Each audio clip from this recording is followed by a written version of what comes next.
Vəzifəli şəxsin ölümü ilə nəticələnən ağır qəzanın görüntüləri yayılıb. Doğru Xəbər Azərbaycan xəbər verir ki, hadisə dekabrın 20-si Beyləqan rayon ərazisində qeydə alınıb. Belə ki, Xocavənd rayon Statistika İdarəsinin rəisi Fərnad Tahiroğlu Tahirov istifadəsində olan Nissan Sunny markalı 28AA 021 dövlət qeydiyyat nömrəli xidməti avtomobili hərəkətdə olarkən idarəetməni itirib.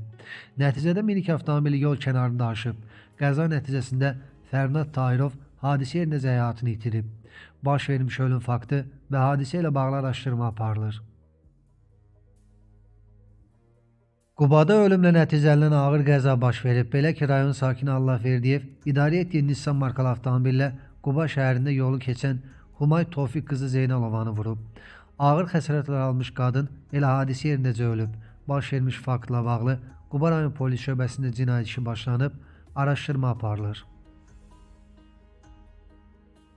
Paytaxtın Səbail rayonunda ölümlə nəticələnən yanğın hadisəsi baş verib. Doğru Xəbər Azərbaycan xəbər verir ki, Cənubdərə küçəsində yerləşən evdə qısa qapanma nəticəsində güclü yanğın olub. Nəticədə Starçev Andrey Vladimiroviç yanaraq həlak olub. Baş vermiş ölüm faktı ilə bağlı Səbail rayon prokurorluğunda araşdırma aparılır.